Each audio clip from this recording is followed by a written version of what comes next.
Thank you guys all for 1 million subscribers. This has been my dream since I was about 11, so I really can't overstate how joyful I am about this. When I hit 100k I cried, but hitting 1 million was just surreal. Anyways, without further ado, this is the Best of CallMeCarson 1 million subscriber special video.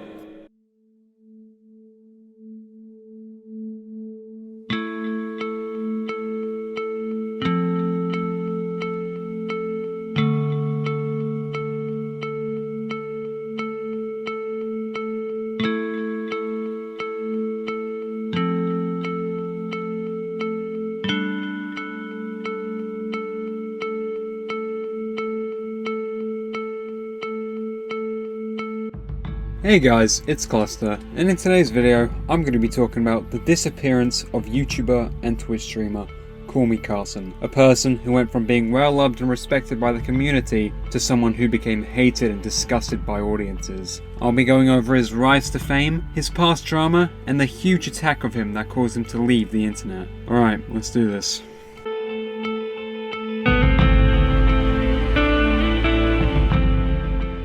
CallMeCarson, or Carson King, started his YouTube channel on the 10th of May of 2012 and would originally make videos on Minecraft or Skyrim. However, the rise to his fame will not start until 2018, where he posted a video called DeviantArt is not safe, which went viral. He then continued to upload more viral videos such as Pornhub comments are cursed, funny yearbook quotes, the most cursed images, and so on. He then decided to start streaming on Twitch, where he could interact with his audience and collaborate with other YouTubers and streamers. During his fame, he would join a group called the Lunch Club, which was also a group of YouTubers. And, forgot to mention, became friends with another group of YouTubers called The Misfits. His channel had grown to about 3 million subscribers and had gained 1.3 million followers on Twitch. Things were really looking up for Carson. Until 2020.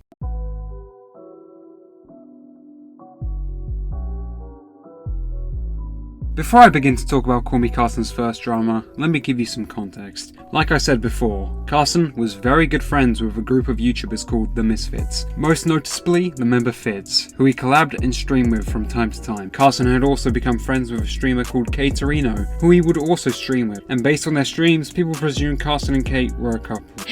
We should play more games together sometime. I'm so down. Like maybe like a date or something. Yeah? Mm-hmm. Okay. Okay. Alright. Cool. Alright. See you around. Guy?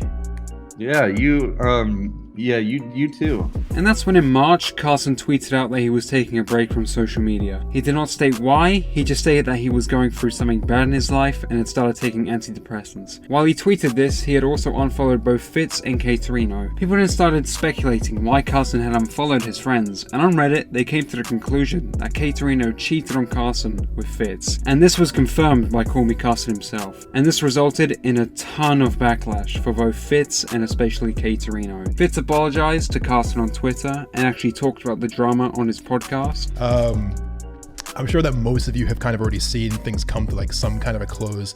I put out a statement on Twitter earlier in the week, or maybe it was last week by the time this comes out, just apologizing to Carson and everything. And I have been involved in some pretty hectic drama lately, which blew up to an extent that I didn't really expect, and I don't think anyone else really expected either. It's pretty fucked.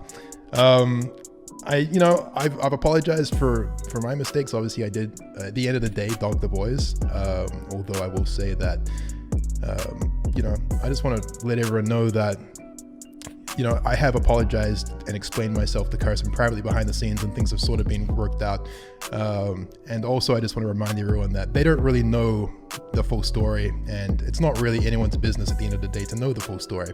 So the place things are currently at is, look, like I went up to my mistakes and the things that I did, and I've apologized to Carson publicly and in private, and now it sort of seems that it's time to move on from this, because at the end of the day it's a personal matter, it's a private thing, and it should have never been made public. Yeah, well, not that I don't think that you anyone can't can blame blame Carson anybody, for but making still. it public. But And Katerino made a not so very good response. I mean, the like to dislike ratio to tell you. Even Carson apologized to Fitz and Kate on Twitter, stating he should have kept this information private instead of public. However, the damage was done. Fitz was seen as a bad friend, and Kate was seen as a cheater. Now, if you're wondering why I'm bringing up this drama that happened almost a year ago, it's because this drama, in a way, connects with the huge story that made Carson disappear. So get ready for what's coming up next.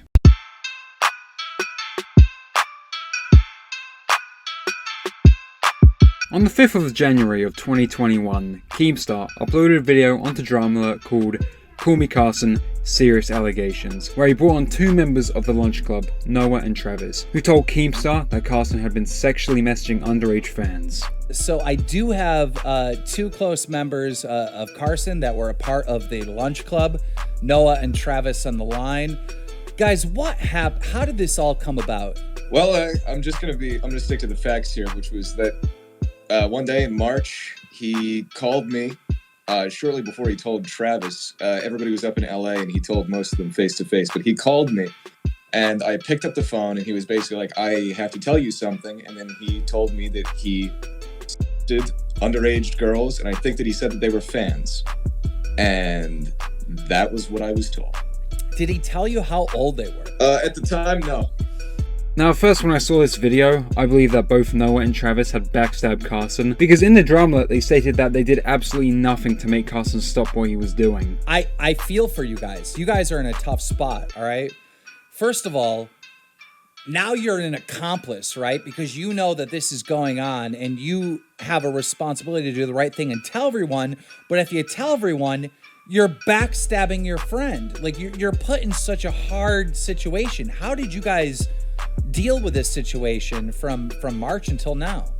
Pretty much by doing absolutely nothing, because I just didn't want to involve myself in really anything that would be tied to this. I knew that someday it was going to come out, and I don't know, I feel like I dropped a few hints about it just so that people, when it did come out, would know that I wished that I could have talked about it, and I didn't want my life to be ruined by a lawsuit or something. But yeah, just kind of didn't really make videos, didn't really do anything about it, just kind of withdrew.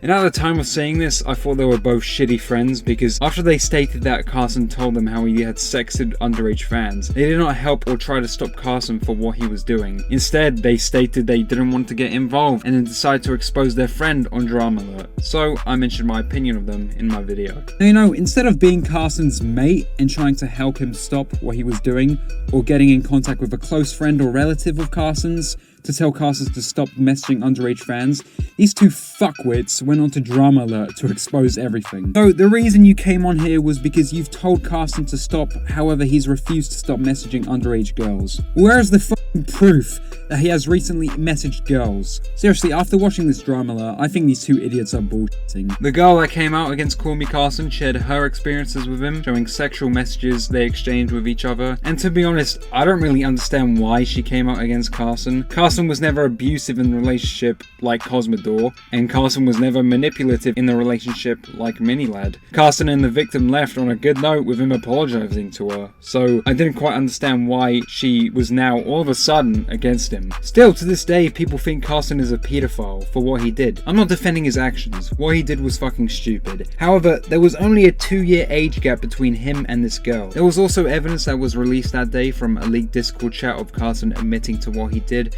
and actually confirming that he had sexted with underage fans. I'm not into kids, but I did trade nudes with people under the age of 18, which is very bad. I was 19. That's all you need right there. That's Carson's profile. There you go. There's all the stuff for that. And then, if you go down to the very bottom, grooming pedophilia Carson situation, this tweet, he says, "This shit is absolutely disgusting. I figure guys will be seeing this sooner or later, but yeah, absolutely gross messages confirming that this is true."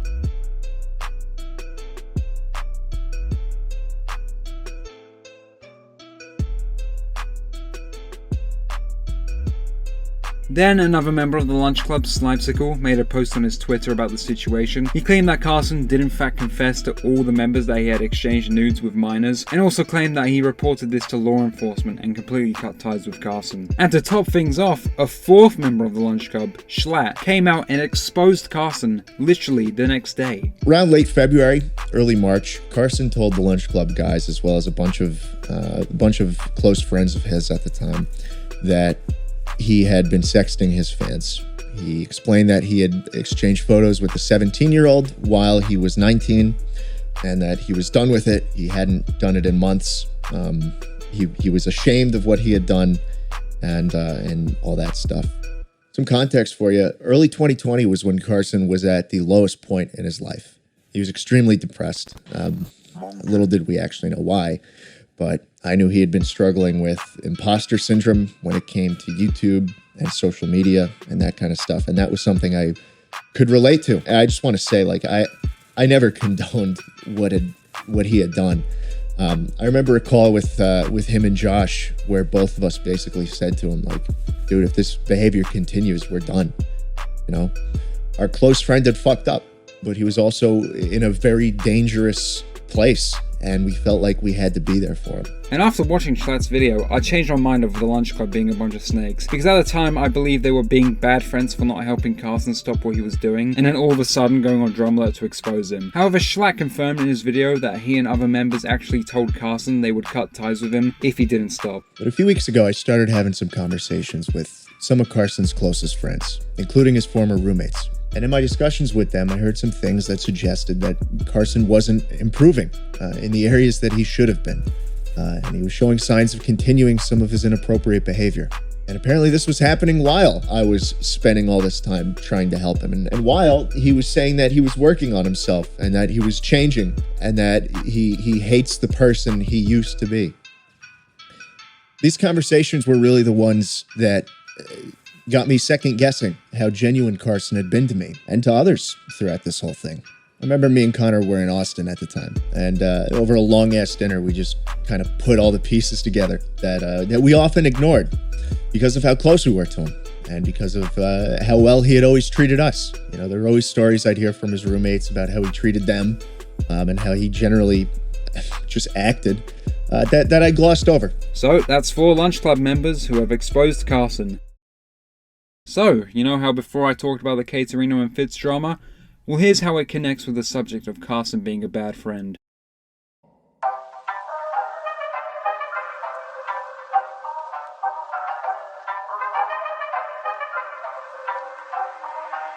Anything for views or Chad tweeted out, which could be true of what actually happened with the Kate and Fitz drama. Carson and Kate were never dating. Carson hadn't even held her hand. Fitz entered the room and asked Carson if they were dating. He said no. Fitz then said, "Is it cool if I hit on her tonight?" Carson said it didn't bother him. Fitz laid pipe and Carson set the stance on him. Now, if this is the truth, then it changes the whole aspect of the Katerino and Fitz drama. Kate and Fitz may have never been in the wrong.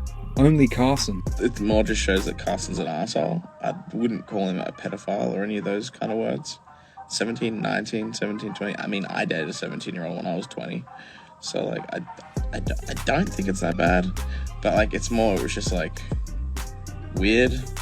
And I don't know. I don't think it's bad at all. I think it just shows that he's an asshole, though. And I feel like that's really what's happening here. People are coming out with, like... I think the big thing that's coming from the Carson situation is, yeah, Carson's a prick. Fitz, you were labeled as a horrible friend that slept with your friend's girl. Not true. Katerina, you were labeled as a serial whore, right? Not true. Fitz, you lost a year of your goddamn career. And God knows how much money. Katerina, you lost sponsors, you got kicked from an esports team. Dude, none of this bullshit was true! So if this information is true, then CallMeCarson is actually a really fucked up guy, by going out of his way to destroy his friend's career over some girl.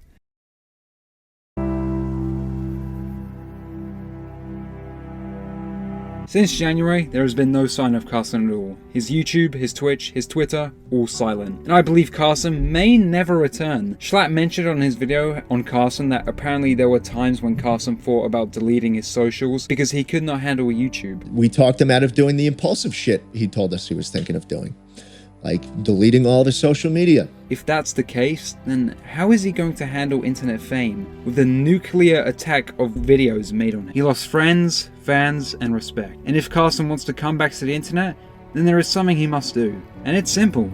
Apologize. I believe Carson should make a public apology for being a shitty friend to the Lunch Club and a shitty friend to Fitz and Kate, only if what Chad said was true. Because that's what these people are owed. Personally, I don't care about the drama of him sexting with underage fans because at the end of the day, it was only a 2-year age gap, and like I mentioned before, his relationship was not abusive or manipulative, and that was the disappearance of CallMeCarson.